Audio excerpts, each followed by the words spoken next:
My name is Bruce Jones. I'm the Vice President and the Director of the Foreign Policy Program here, and it's my pleasure to welcome all of you to today's very important workshop conference. This is a conference jointly hosted by our Center for East Asia Policy Studies and the John L. Thornton China Center, and I think could not be more timely given the heightened tensions on the Korean Peninsula and in advance of President Trump's visit to the region in the coming month, in which the North Korea challenge will figure very prominently. And the purpose of today's debate is to inform effective strategy for dealing with North Korea, which is surely one of the toughest policy problems on the world stage today. This specific day is designed to generate insights onto two key questions, which are often left aside in the discussion. One, who is Kim Jong Un, and what does he want? It's fine for us to debate the options, to think about what we want, but any kind of serious strategy has to start with an understanding of who Kim is and what is he trying to accomplish. And second, what can we learn from past efforts to deal with this problem? This is not the first go-around of any set of strategies, and we want to make sure that we're learning as much as we can from what's been done in the past, both successes and failures of past efforts. We have an extraordinary lineup to explore these questions today.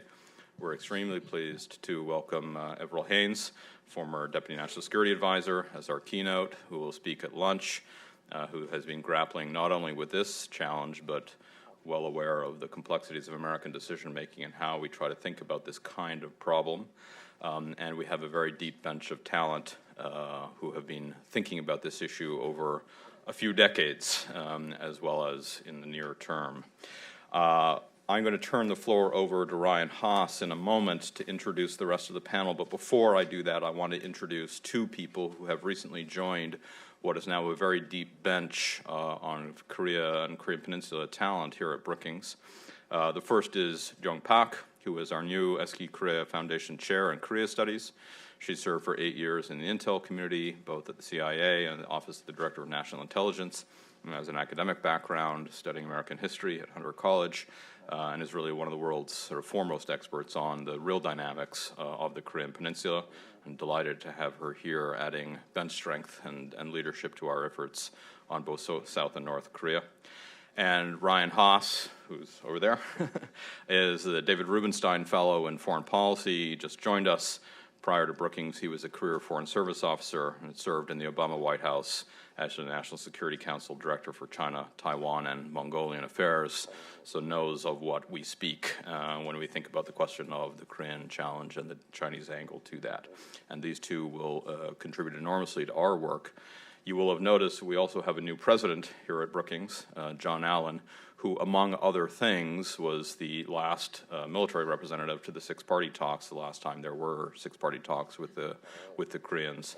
So just adding to our capability here at Brookings to try to offer insights and thoughts and constructive suggestions to those people inside the administration and outside, and to our allies who are grappling with this extraordinarily thorny problem. And with that, let me turn it over to Ryan to introduce the panel.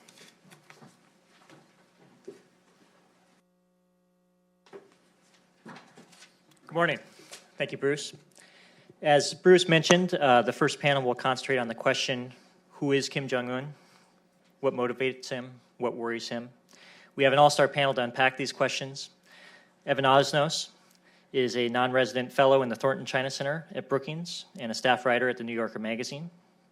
He won the National Book Award for his book, Age of Ambition, Chasing Fortune, Truth, and Faith in New China.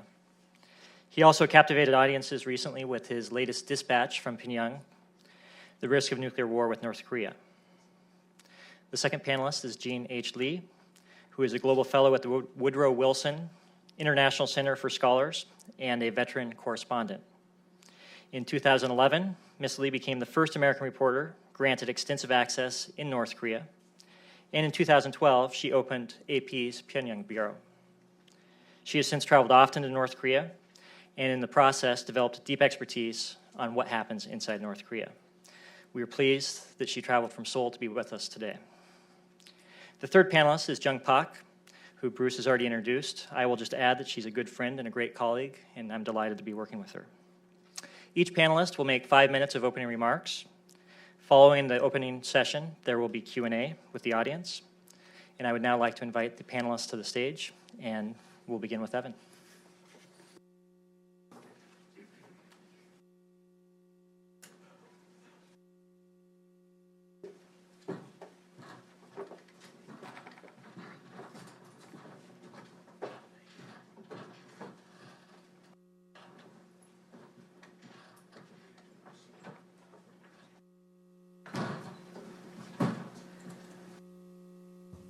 Thank you very much, Ryan, and thanks to Brookings, as ever, for putting together a terrific group today. We've got all our bases covered, and I'm going to be succinct because I'm much more interested in hearing what my fellow panelists have to say. A couple of, just one logistics explanation. I was in Pyongyang in August in my capacity as a writer for the New Yorker magazine, and some people have said, how did you persuade the North Koreans to allow you to come and meet with government officials? And I said, well, actually, the more pertinent question is, how did I persuade my wife that this was an idea that was worth tolerating? And she's a person of heroic forbearance, and so I think I should mention that at every occasion. I'm going to make three observations about Kim Jong Un and the era of Kim Jong Un that I think might help us understand the world that he inhabits, or at least the world that he is trying to project. The first one is about the mythology of war. There is, after all, nothing new about the idea that the DPRK, or North Korea, presents a self-mythology about war and the significance of war in its narrative. This goes back for 70 years. But there are some important distinctions in the way that they talk about it now, really, in the 6 years since Kim Jong Un has come into office, that I think are at least worth noting. These are not differences of kind so much as perhaps differences of emphasis. The first one is that as a smaller and smaller share of the population has any personal experience or contact with the Korean War, he has to go that much further in order to remind everybody that it is essential part, that it is an essential part of their self-image, and more importantly, his self-image. He, after all, being the offspring of Kim Il-sung. And in their story, let's remember, the United States invaded, was driven from North Korea in humiliation under the visionary leadership of his grandfather, Kim Il-sung. And for that reason, he has inaugurated a larger, more lavish war museum in downtown Pyongyang. You see this when you go. And even if it was initiated under his father, he has made sure that he makes frequent visits. It's a big part of the propaganda message.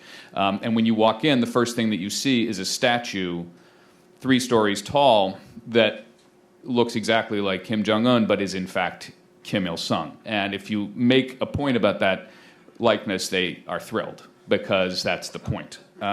So the other distinctive element of that mythology is that it is now, it's become inextricably intertwined with the notion of achieving the threshold that they perceive as having been reached in July, when they were able to fire an ICBM with the capability, at least in theory, of being able to hit the continental United States. That's their description, and they now mention it constantly. And you'll hear this more as other visitors go, and I promise you there will be more visitors. This is now part of a period where they're going to be doing that. And part of that, talking about that threshold, is that they now talk about the idea of a nuclear exchange in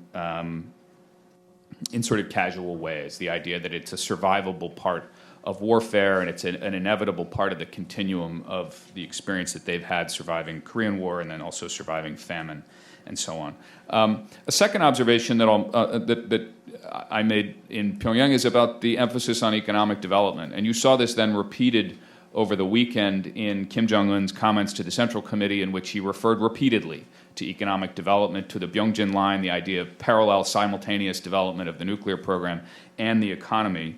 This is also, incidentally, carefully chosen to tie him into his grandfather. His grandfather outlined the Byungjin line in 1962 to the Central Committee. So there is very much a connection between the way in which he talks about the economy and what he's trying to do, which is present himself as the inevitable and natural outgrowth of the heroic founder of the country. But you see this, if you go, you see these showpiece real estate developments. We've all read the same things, which is that at the higher floors there may not be electricity. But actually the truth is, there is a fair amount of visible economic activity. And Jean will be able to speak to that more eloquently than I can. She's got this longitudinal perspective. But outside the official economy, you see a lot of economic activity as well. If you talk to defectors, as I've been doing recently, they will tell you about the new status symbols for the super rich. There's always been, obviously, a class system in North Korea, but there is now this very pronounced divide between the super rich and others. And the principal status symbol of the moment is a Yamaha piano. As I was told, it doesn't matter if you can play it, you have to have a piano.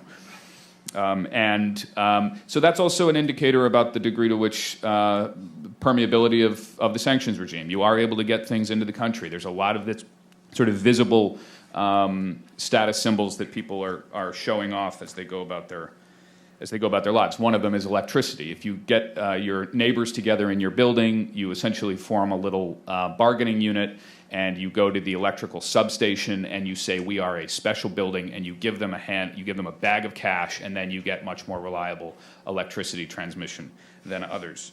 A third observation about Kim Jong Un, and then I'll leave it after this, is his relationship to China, or at least the way that he talks about China or doesn't talk about China. It is quite notable that after 5 days in Pyongyang, the only subject that I was asked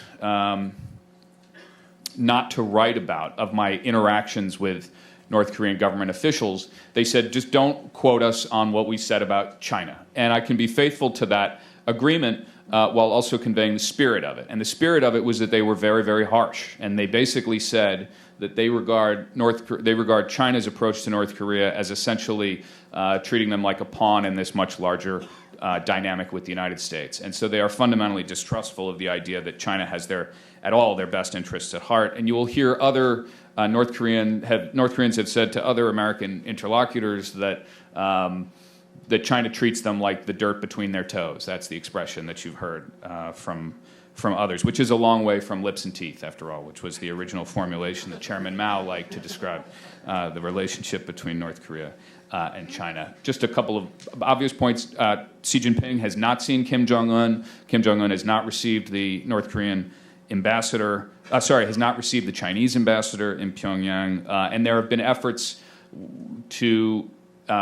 You've seen that some of the North Korean weapons tests have been done on such a schedule that they embarrass the Chinese leadership. Most recently, the rocket launch last month that happened to coincide with Xi Jinping presiding over the opening of the BRICS summit. Whether or not this was, deliberately designed for that day or not, there was clearly no effort to prevent it from happening. So I'll just, in summary, I would say there's these three kinds of sort of political demonstration going on. One is about the mythology of war, incorporating the new capability that they have demonstrated. Number two is about this commitment to economic pragmatism in some form or another, and at least permitting the elites to enjoy the benefits of economic development, pacifying them to some degree. And then the third would be the public and private effort to maintain independence from China, or at least to assert that they are willing to reject Chinese influence and control. And I'll leave it there, and thank you very much. I want to thank Jung and Ryan for including me in this panel today. Please bear with me because it's just about my bedtime in Seoul, so do my best to stay alert and coherent. I'm not sure you planned specifically to have this panel on October 10th, but I just want to remind you that it is the Workers' Party anniversary, the foundation of the Workers' Party. It's not a milestone year, so we're not expecting massive parades or anything like that, but I just want to point out that it is exactly 7 years to the day that we first saw Kim Jong Un, that he made his first public appearance, not only to us in the outside world, actually I saw him the night before, but to the North Korean people as well. And I was there on Kim Il-sung Square, just standing on the plaza, when he did step forward and present himself to his people. And I could not help, and I'm sure you've all seen these pictures that the AP put out, the baby fat, the chubby cheeks, and I just thought, God, I really hope this guy has a couple years of grooming because he's got a lot to take on. But it was really only 14 months later that his father passed away from a heart attack, and he had to really, he was thrust into that role as leader. And I mention his youth and his relative inexperience and also his relatively new appearance on the scene, because I do think that those factors inform the strategy in North Korea.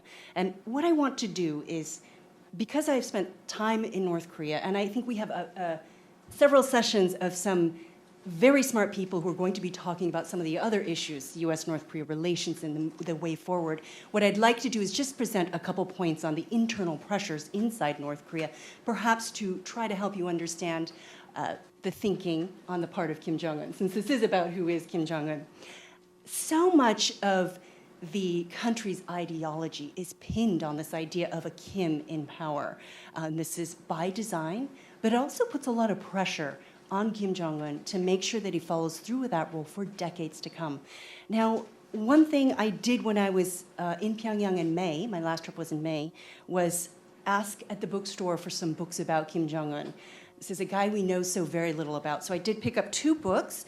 I will call them memoirs, but I will use air quotes because what I was looking for were some details to confirm the year that he was born. That has not ever been publicly disclosed, and I do believe the North Koreans will fudge that detail. And also a little bit about his childhood, because we speculate quite a bit about the influence that shaped him when he was educated in Switzerland. You know, how much influence did the West have on his thinking? None of that is in here. This is essentially a printed format of Kim Jong Un looking at things. But it does have a very interesting, when you open it up and you read the cover page, and I'll just read the quote in the cover page. The revolutionary cause of Juche, pioneered on Mount Baekdu, will be carried forward reliably by Comrade Kim Jong Un as the lineage of Mount Baekdu. I say this with confidence, and this is a quote from Kim Jong Il, just to show you the kind of importance that they've put on having a Kim member at the top of this power hierarchy. And you know, for him to have to carry that forward for decades to come as expected is part of the calculation that goes into their strategy, both domestic and external. So I will just mention a few points. Now, in order to maintain that sense of loyalty among the people, they have clearly gone to no expense at great cost to their people. We're talking about these bronze monuments that we're seeing, but it's not just that. It goes beyond that. It's nuclear weapons and ballistic missiles. So much money is being poured into that. We need to remember that this is an impoverished country, and people are going without food, without electricity, without the basic necessities of life, because the regime has decided that they need to put the larger interest of the country's survival they need to make that a precedence, and that takes priority over. So they're looking at the longer game, and they're telling their people that without these things, without nuclear weapons, and without enforcing this sense of loyalty, we will not exist. Another point that I would like to make is just a couple things that Kim Jong Un is under pressure to do. He needs to justify his status, his power, his position, and the rockets are all part of that. They're also portrayed, I'd like to point out, as gifts to the leader. Every time they send a rocket or even test a nuclear device, they call it gifts to the leader. That touches on the sense of filial piety that Koreans are very familiar with. So part of the equation of understanding North Korea is understanding Korean culture as well. And that has been bred through thousands of years of Confucian background. It's just important to look at North Korea through that filter as well, and not just through this external filter that we're looking at from Washington. Staying in power. In order to stay in power, he's got to build loyalty among the people, among the elites, as Evan mentioned. This is a hard thing for a young man to do who had only been in the public eye for 14 months and also had not had the time to build those loyalty networks that you need to stay in power in a regime and a structure like this. So developing that court economy, making sure that you keep the elites happy, and also exacting punishment to those who do not follow your orders and exhibit any kind of opposition, right? So really maintaining strict control over the behavior of the people who are going to serve as your henchmen. So there's quite a lot of effort spent on maintaining and building the sense of loyalty in these networks. Part of that also, and Evan talked about this in his New Yorker piece, building the loyalty of the next generations to come. You need the loyalty of the next generation, the youth and the children.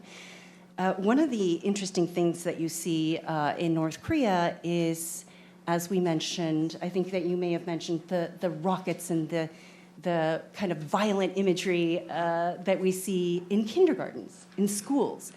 And I was actually at dinner the other night with a friend who has a 2-year-old child, and he was distracting us because he was playing with a space shuttle that he had gotten recently here in Washington at the Aeronautics Museum.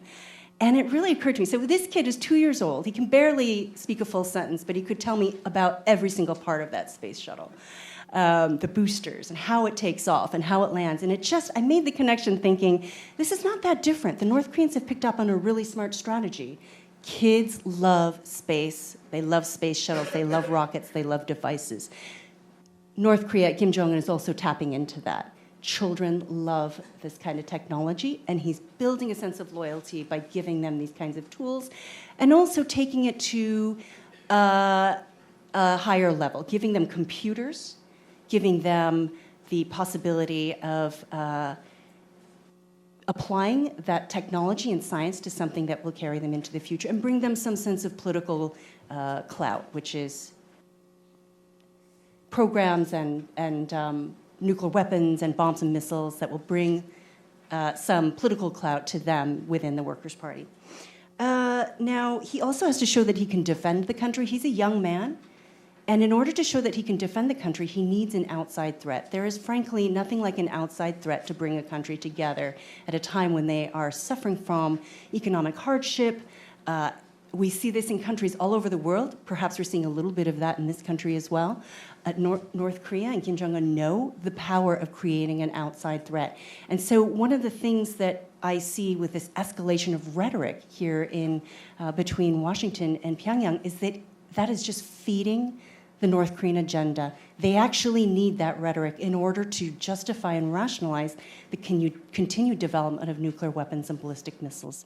And so that is one issue that I hope we'll hear people discuss in later panels, because that just serves to feed Kim Jong Un's agenda so that he can show his people that he can defend them. I do think that it's a counterproductive approach when it comes to North Korea. And the last point that Eva mentioned, building the economy. If you look at the most recent book that came out on Kim Jong Un, that is the most important point that comes through in terms of their policy objectives, is building the economy. And one thing I did notice when I was looking at the recent Bank of Korea economic figures, we have so little understanding of how their economy works. They have not published data in decades. However, we can make some estimates based on customs figures and other types of figures coming from other countries. But what we do know is that their economy has grown. Nuclear weapons and the development of nuclear weapons, they've been good for the North Korean economy. And so this goes hand in hand when we talk about Byungjin in this sort of parallel track. He's able to tell his people that by building nuclear weapons, we're also building the economy. It's about production. It's about manufacturing. So this is something to keep in mind as well. Now, I'm not going to go into any policy objectives because I'm hoping that we'll discuss that in later panels. But I would like for you to just keep in mind what the internal pressures are in North Korea. I think so much of our thinking is based on how North Korea is reacting to us in the outside world. But I do think Kim Jong Un has some internal pressures to deal with himself. He needs to stay in power. He needs to find a way to build the economy. He needs to build the loyalty of his people for decades to come. And some of these calculations tie into this incredibly well-crafted and savvily detailed strategy around nuclear weapons. Now, nuclear weapons, they call them their treasured sword. It started with Kim Il-sung. It started with 2 pistols with Kim Il-sung. And what he's trying to do, and it's absolutely true that he is trying to model himself and ride on the coattails of his illustrious grandfather, but with a very modern bent. So what he wants to say is, I'm just like my grandfather, but while my grandfather had 2 pistols, I've got however many numbers of nuclear weapons. I'm following in his footsteps. I'm following in his path, but in a much more modern way. He is banking everything on these nuclear weapons, and it's satisfying both domestic and external needs as well. And that's something that's important to look at and consider when we talk about a strategy going forward. We need to take into account the domestic pressures that he faces and take into account whether he's going to be willing to give up the nuclear weapons or whether he's going to be what it is that we need to do in order to make sure that his sense of security and some of these other factors that he feels that he needs to take care of first at home are secure and stable so that he can think about interacting and engaging with the outside world in a constructive way. I wanted to just address a couple points that Evan mentioned in terms of, it's absolutely true that when they did build these high-rise apartments, there were a lot of grumbles from, even though these are very nice apartments and really sort of allocated both for not only the people who used to live in those areas, but for people who were given the apartments as a kind of perk. But there was some concern among the people that living on those higher floors would be problematic because the power does go out.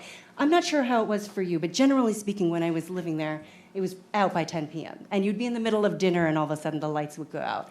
Very standard for us. I always carried a flashlight. I didn't even interrupt my conversation, just turned it on. Very much a part of daily life in North Korea. That said, I did hear some concerns about what will happen when the power goes out and you're living on the 25th floor. An interesting point, I am right now analyzing North Korean dramas, the dramas that are being released in the Kim Jong Un era, and I'll be presenting the findings from that next month at KEI. But it's interesting because in their daily dramas, in their soap operas, they've incorporated this concern. So in one of the dramas I'm looking at, this concern about power outages and how you're going to get to your 21st floor apartment is part of the drama. So it's always interesting to look as well at the North Koreans' own state media and their own entertainment to try to figure out how they address some of these concerns just on a ground level in terms of how do they tell the people and how do they acknowledge it. So it's fascinating stuff, and I hope you'll join me there if you're curious to see how some of this policy is being conveyed through North Korea's own soap operas. And I think I wanted to mention also, you were talking about, status symbols. Absolutely, and then that goes back to the point I was making about the court economy, keeping the elites happy. I wanted to make one more point. Koreans are a very conformist people generally. Their cultural tradition is very much a conformist one, and the North Koreans are very similar. So they want to do what the group does, generally speaking. And so anytime we try to suggest that there might be some sort of Arab Spring in North Korea, that just doesn't fit into the North Korean thinking, or the Korean thinking for that matter. Even when, for example, in South Korea, people protest, they wage an opposition, it is very much a part of a group dynamic.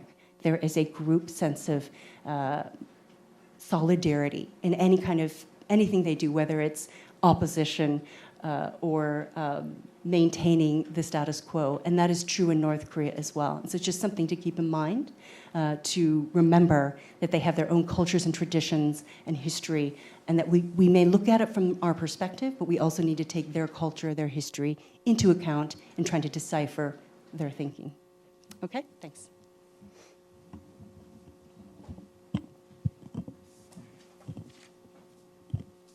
Thank you. Thank you, Jean. Thank you, Evan. It's my pleasure to be up here with you. I'm a big fan of your writings. As Bruce mentioned, I was trained as an historian, as a U.S. historian, so I'll start with this quote. Andrew Carnegie, the American industrialist and philanthropist, once famously said, "It is but 3 generations from shirt sleeves to shirt sleeves." Or in other words, the first generation makes the money, the second generation keeps the money, and the third squanders the money. Kim Jong Un seems determined to avoid that fate. Since his father Kim Jong Il's death in December 2011, Kim 3.0 has not only adopted the mantle of mythical godlike leadership role that his father and grandfather held and continue to hold in their death, but seems determined to chart his own path. In short, this is not your grandfather's dictatorship. It's useful and important to know the history of negotiations with North Korea and what we know of Kim Il-sung and Kim Jong-il through observations of their actions and face-to-face interactions with the US, South Korea, Japan, Russia, and Chinese officials. But I think we would be remiss if we extrapolate Kim Jong-un's intentions and foreign policy preferences as if he and North Korea exist in an ahistorical space that is unchanging and unevolved. Let's consider the similarities first. The Kim family created and reinforced a cult of personality around each Kim. The regime is totalitarian, controlling the populace through fear and intimidation, ensuring loyalty through repression, rhetoric, and rent. North Korea has been the shrimpiest of the shrimps among whales, hemmed in by larger neighbors, including a rising South Korea, and the memory of devastation wrought by the United States during the Korean War. The similarities end there. Kim Il-sung was a revolutionary hero, fighting Japanese imperialism, the South Korean puppets, and the American jackals. Kim Jong-il had to navigate through world-changing events, such as the collapse of the Soviet Union and the end of large-scale aid from Moscow. The ever-suspicious Chinese, who seem to be prioritizing their ties with Seoul, and tense negotiations with the United States on its burgeoning nuclear program. And let's not forget the famine and the drought of the 1990s and the tightening noose of sanctions and international ostracism. In contrast, Kim Jong-un grew up in a cocoon of indulgence and privilege. He continues to choose isolation, refusing to engage, doubling down on the commitment to nuclear weapons, working toward improving conventional military capabilities, expanding the North's toolkit of provocations to include cyber attacks and the use of chemical and biological weapons, and rebuffing every engagement effort by the US, China, and South Korea. He doesn't even bother to pay lip service to denuclearization, as his father and grandfather often did. During the arduous march, the famine of the 1990s, Kim was in Switzerland. His childhood was marked by luxury and leisure, vast estates with horses, swimming pools, bowling alleys, luxury vehicles adapted so that he could drive when he was 7. Summers at the family's private resort. He went skiing in the Swiss Alps and swimming in the French Riviera. His strong self-esteem and confidence was reinforced since he was young. His aunt said that on his 8th birthday party, Kim wore a general's uniform with stars, and the real generals with real stars bowed to him and paid their respects to the boy. I don't know about the real stars part, but Kim's charting of his own path can be seen in the way that he shaped his public persona. He's determined to be a modern leader of a modern North Korea. Unlike his father, Kim is more transparent. He is in public with his wife. He's hugging, holding hands, linking arms with men, women, and children, young and old. And for the first time in April 2012, the regime also admitted publicly that its satellite launch had failed. He's out and about giving on-the-spot guidances like his father and grandfather did, but he's also pulling weeds, riding roller coasters, and horseback riding.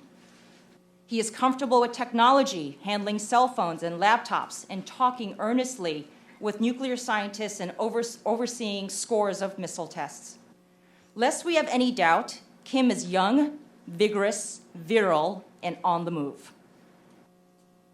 Kim Jong-un's confidence can be seen as Pyongyang policy that North Korea can have both its nuclear weapons and economic development. North Korea's status, the nuclear status was codified in the North's constitution, even as Kim boldly claimed no more belt tightening. Kim's very identity is tied to the nuclear program and North Korea's prosperity. Of note, Kim, like others in his generation, have never known a non-nuclear North Korea. For the past 6 years, Kim has poked and prodded, testing and pushing the boundaries of international tolerance for his actions, calculating that he can handle whatever punishment is meted out. And to a larger extent, he has maintained the initiative on the Korean Peninsula to the frustration of the US and his neighbors. However, he has yet to face a real crisis in the ways that his father and grandfather had to confront and manage. Kim's probable perception of success in international affairs, reliance on military demonstrations, and provocative actions to get his way, without any experience in negotiating, compromising, and diplomacy, makes me wonder how much longer we can say with any level of comfort that Kim's nuclear weapons are only intended for deterrence and regime survival. And given the steady drumbeat of internal purges, the sidelining of North Korea's diplomats since 2011, and Kim's apparent relishing of the recent war of words with President Trump, it would take a very brave North Korean official who would counsel dialogue and efforts to mollify Washington and Beijing. In 2012, at the 100th anniversary of his grandfather's birth, during what was then North Korea's biggest display of weapons in a military parade, Kim gave his first public speech. He ended with the line, "Let's go on for our final victory." At the time, it sounded to me like the bluster of a new, young leader. He may have been posturing then, for all we know, but given recent developments, I hope that he hasn't shifted his position to a more aspirational and offensive one. Thank you. Evan, Jean, Jung, thank you for the excellent presentations. The floor is now open to you. We have about 20 minutes for questions and answers. And while you formulate your questions, I will just make one quick observation about the three presentations we just heard. There was an emphasis on the internal threats and stresses that Kim Jong Un faces, very little discussion of the external pressures that Kim Jong Un feels, which I found noteworthy. Does anyone have any questions, comments, feedback? A microphone will be coming to you. We'll take 2 or 3 questions at a time and then offer the panelists an opportunity to respond.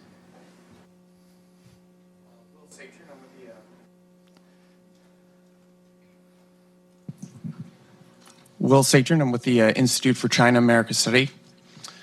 So my question is for Ms. Lee. You talked a little bit about elites, and we obviously know very little about the North Korean regime, the leadership, how it works. And I was wondering if you talk a little bit about those elites that we know so little bit about. Thank you. Why don't we take one or two more questions, and then we'll allow the panelists opportunity to respond. Yes. Patrick. All right. Hi, I'm Patrick McEachran with the Wilson Center. It's nice to see you all. My question is for Jung. How do you think Kim Jong Un sees the inter-Korean competition and unification issues? Is this something that's still alive and well and an important pressure within the regime? Sir. Steve Winters, independent consultant.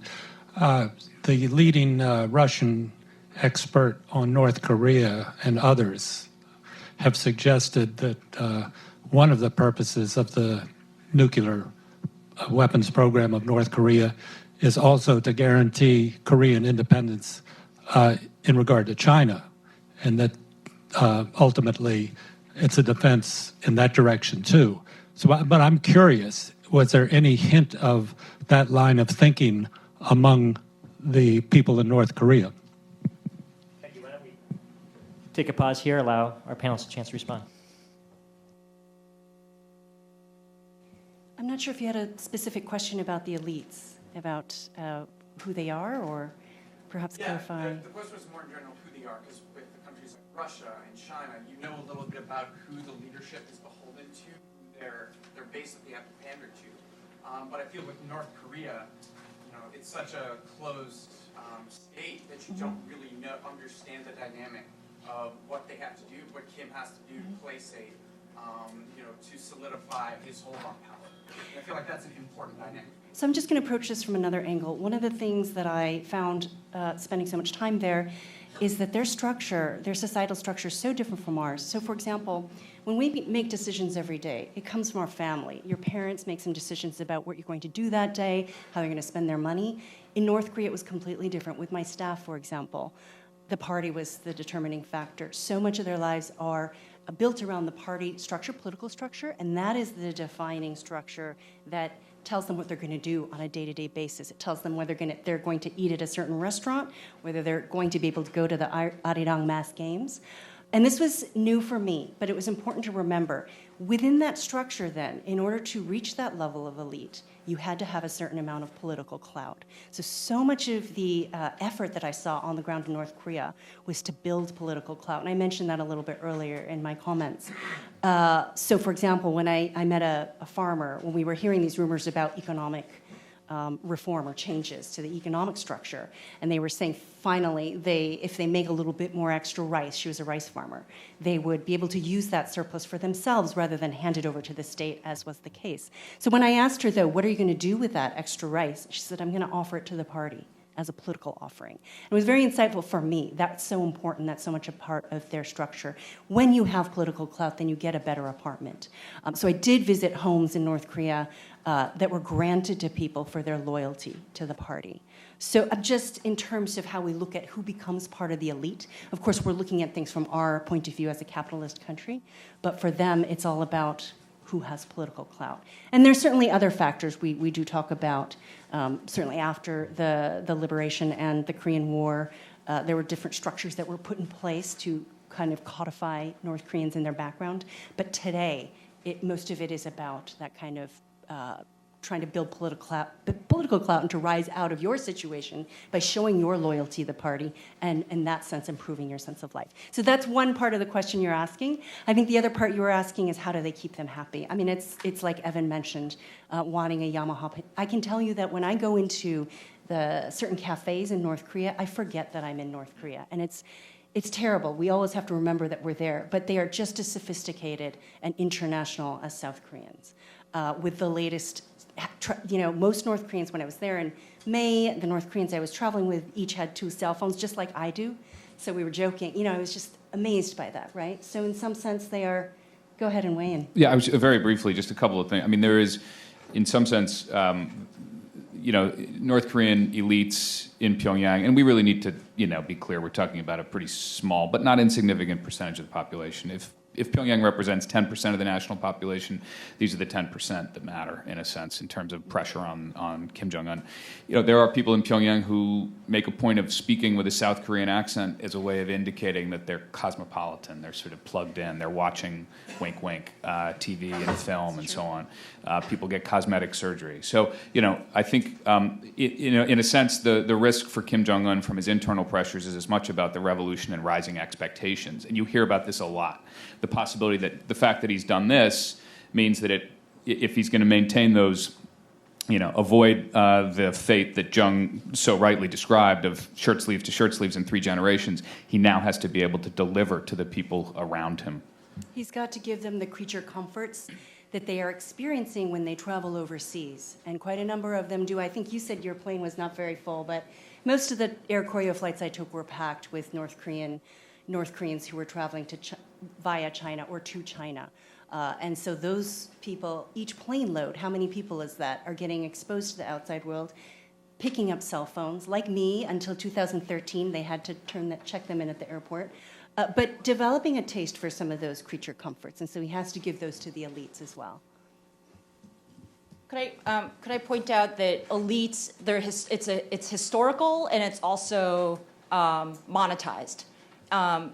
The elites were a small group that live in Pyongyang, descended from the people, the revolutionaries who went through the mountains, forded the rivers with Kim Il-sung. But then there's that tension with the money makers that Evan and Jean are talking about, and I see Nat Crutchen in the back, and he knows as much about this as anyone I know. In terms of the money makers, the people who are becoming elite rather than being born elite. That these are some of the tensions that we could, as a policy measure, could take advantage of with the sanctions. So I think the term elite is changing, and I think that could be the beginnings of some of the fissures that we could exploit. On the question on Kim and inter-Korean, hi Patrick, on inter-Korean competition. What Jean and Evan are pointing out in terms of the coffee shops and the TV shows and the dramas and the creature comforts of life in North Korea, I think those are directly from South Korea. South Korea is, whether they like it or not, are influencing the way they describe or they define what is middle class or upper middle class. But on the other hand, they're holding on to the idea of being the purest or the purer Korean race.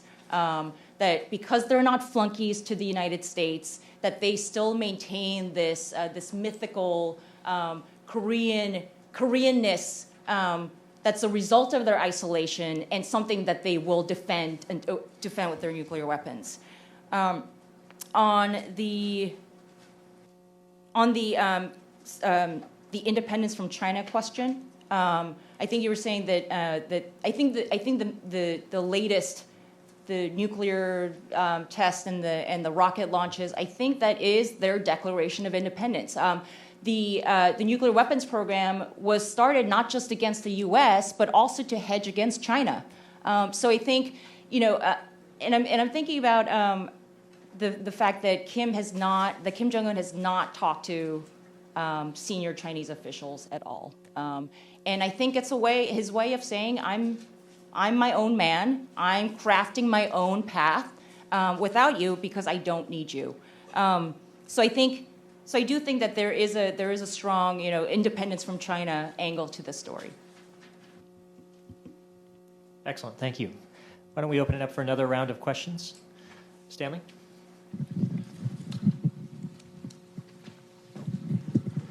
Stanley Roth, retired. Given that this is a panel about who is Kim Jong Un, could you speculate, all of you who want to, about who is Kim Jong Un if he succeeds with his weapon programs? If all the current policies fail and he has a reliable ICBM nuclear tip capability against the United States, then which Kim do we see? Is this going to be a stable Kim, one who's accomplished his objective and can now focus on the economy? And this can be a traditional deterrence situation. After all, we keep hearing he's not suicidal. Or could this be a destabilizing situation, that he doesn't believe in extended deterrence and that Kim now feels he has delinked the ROK in Japan from the United States because of his capabilities and might risk action, confident that the U.S. won't intervene? Do we have, I realize it's all speculative, but based on what you've told us about his character, which Kim do you think we would see in a success scenario? I'll take a first cut at it. I think we're going to have a lot of views on it. But one thought is a couple of things. You mentioned the fact that he's not suicidal. I think that's a big point, and it's one worth emphasizing. One of the things that Jean and Jung both described was him growing up in this cloistered, prosperous, plush, easy environment. One of the few reliable face-to-face descriptions we ever get of Kim Jong Un comes from, let's face it, Dennis Rodman. And what does Rodman describe? He describes a person who enjoys the fruits of his experience at the top. So I think, we live in a moment now where we are almost getting acculturated to the idea that there is the jihadist impulse, the idea that you are going to die in service of some greater ideology. And I think it's important to remember what is Kim Jong Un's primary motivation in life seems to be the benefit of Kim Jong Un and his experience. What that doesn't mean, though, however, is that he's not capable of profound miscalculation. And the same level of seclusion and privilege that has also afforded him the non-suicidal impulse also means that he is really hasn't really been steeled in the kinds of mistakes, and he hasn't been tested in the ways that would prevent him from making a catastrophic error. And so, as you knew, when you asked this question, we're not going to have a firm answer, but what we can do is lay out some of the probabilities. And I think the probabilities are that fundamentally, he's going to try to do the thing that keeps Kim Jong Un alive. Just to build on that, we haven't really discussed it in this panel, and I think we'll probably discuss it in future panels, but completion of reaching the threshold and reaching the next step, which is re-entry and also miniaturization and getting it on a missile that's capable of striking the United States. This is just one part of the equation.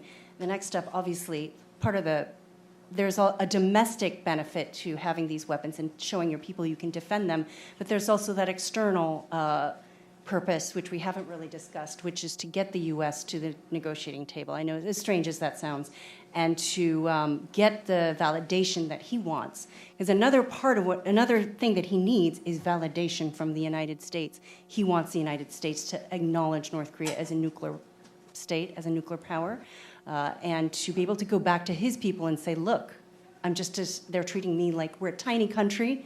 We may be poor, we may be small, but the U.S. is treating us like a fellow superpower. So that's part of the equation. So I think there are several steps involved here in terms of what he wants to do with this nuclear program. And then, from there, what does he extract? What kind of concessions, or what does he do with, what does he negotiate with these nuclear weapons? So I think this is just the start of it. I don't think it's meant to destruction and completely annihilate the Crimean Peninsula. At least I hope not, because I live there.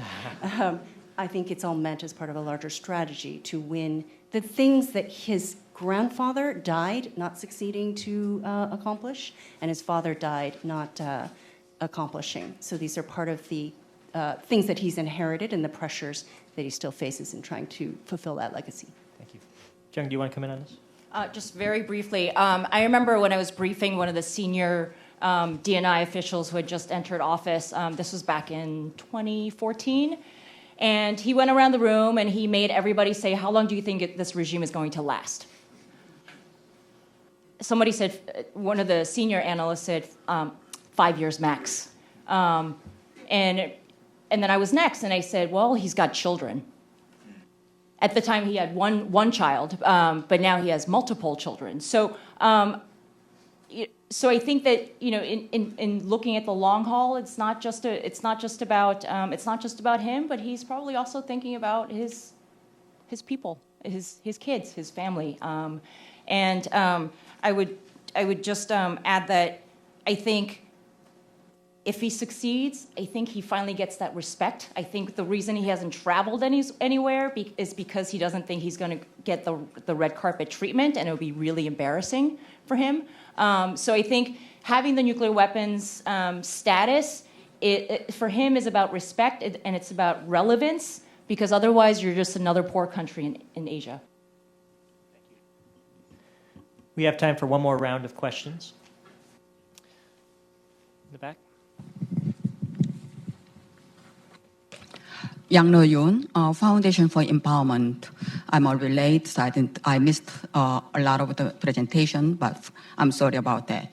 But from what you have been saying, and the Kim Jong Un's policy, so I'd like to ask about the Kim Jong Un's policy, which enables people, particularly elites in Pyongyang, to enjoy the sort of like a Western style of the life, amusement park and other things we have. And then you are talking about the sophistication. Then, what kind of impact it would have on their own psychology first for the elites? The one, good part or a very strong part of the Kim Jong Un's policy or Kim's family's regime's policy is purity of their Koreanness, and their basic mission, if I understand correctly, is to liberate South Koreans from the Yankees. Then, with this kind of thing, their mindset is corrupt, first. Second, so much 90% outside Pyongyang, if they know about lifestyle of the Pyongyang elites, what would they think about their own situation, and where is their dignified North Korea? So many foreign reporters have been talking about the dignity. North Koreans feel that they have more dignity than anybody else. That really keeps them up. So what kind of the corrupt impact would have on these common people's mind? So people say that one of the most strongest policy would be to inject the information, so that USB of the outside information would be the most powerful the tool to liberate North Korean mind. So basically, in summary, my question is, this Kim Jong Un's new policy, what kind of impact it has on elites' mind and the inequality between elites and the others? And can it hold up that kind of the mission? Thank you very much. Why don't we take one or two more questions?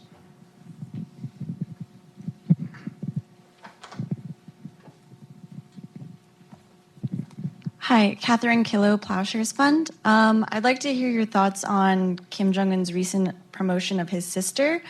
What exactly will her new role entail, and is the timing of her promotion significant to you at all?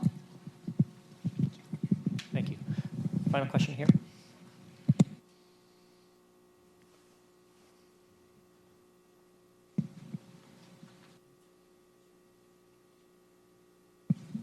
Hi, Patricia Kim with the Council on Foreign Relations. As all of you have mentioned, there is now this generation of super rich in North Korea, and this has made people both loyal to the regime as well as creating vulnerabilities for the regime. But I think this is in tension with the conventional wisdom today that economic sanctions aren't going to do much to persuade the North Korean regime to denuclearize. So how do you address that tension? Is the regime vulnerable or not, and at what point does it become vulnerable? Thank you. Thank you.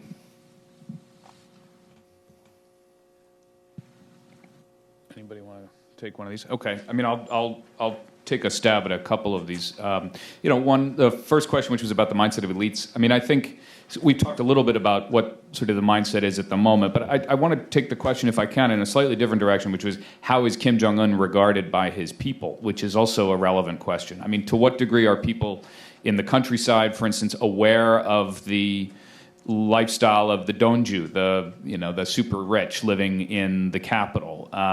Look, I think one of the things you get from defectors is the sense that people are responsive to these lifestyle improvements. So if you're in the city, it's at the top end.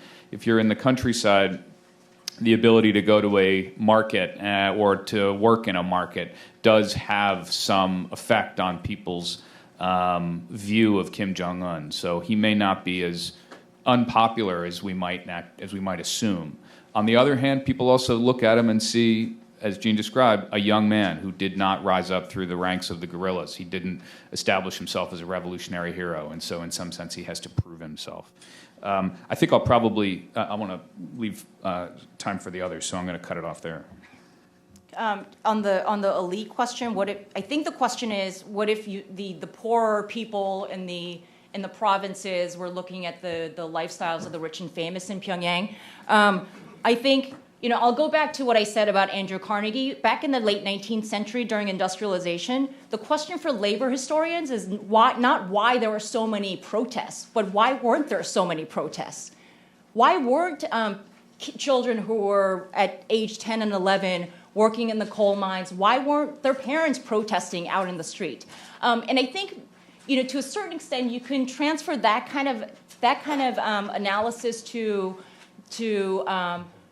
aspiration, lifting yourself up by your bootstraps. The Horatio Alger story of the late 19th century and the early 20th century that was so popular is that somehow, if you work hard, if you know the right people, and if you lift yourself up, then you too can be there with the lifestyles of the rich and famous in Pyongyang. So I think hope is a little bit plays some part in the process of keeping the outside populations in the provinces mollified.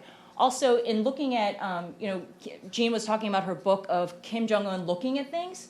He's looking at things, but he's also hugging people. He's interested in what people are doing, which is exactly what Kim Il Sung did in the 50s and 60s. He was out there. He was out there with the peasants.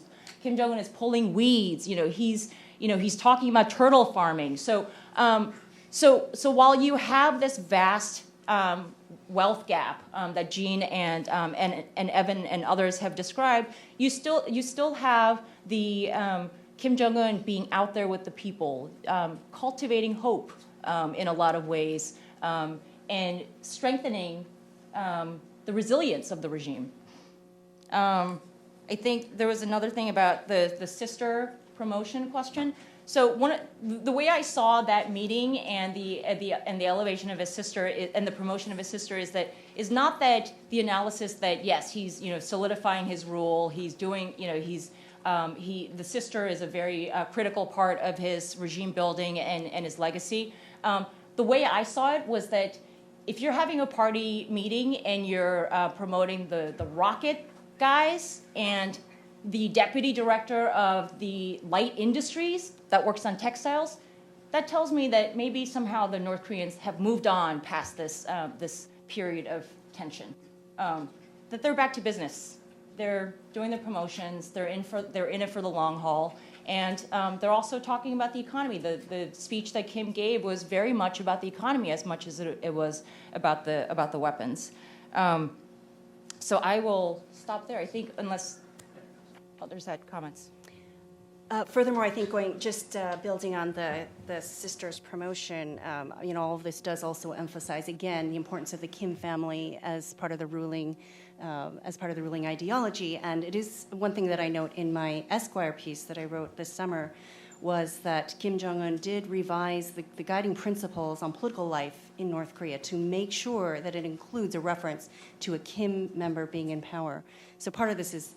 You allude to that. But I think on a more basic level, it is a tradition within the Kim family to have another Kim family member do all of your deification. So Kim Jong-il did that for Kim Il-sung.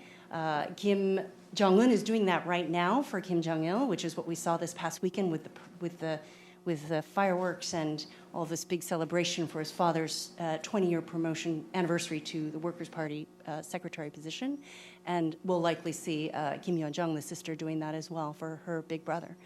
So it's just part of some of these roles that she's stepping into are roles that members of her family have played in that succession, in that kind of history of how to deify the Kim family. Thank you. We started out this hour with the question of who is Kim Jong Un, what animates him, what causes him fear. I would like to just end with a few observations that I took away, at least, from the presentations that we just heard. First, it appears evident that Kim Jong Un is focused on preservation of power and continuity of the Kim family rule. He faces pressures internally to deliver on the needs and wants of the North Korean people, particularly the elite. Heightened rhetoric directed at North Korea helps and abets Kim Jong Un in feeding the mythology of confrontation that supports and justifies his rule. And internal stresses and pressures appear to be front of mind for Kim Jong Un on a daily basis. So with that, let me just express my profound appreciation to these three great thinkers for advancing our understanding of the question of who is Kim Jong Un. Thank you.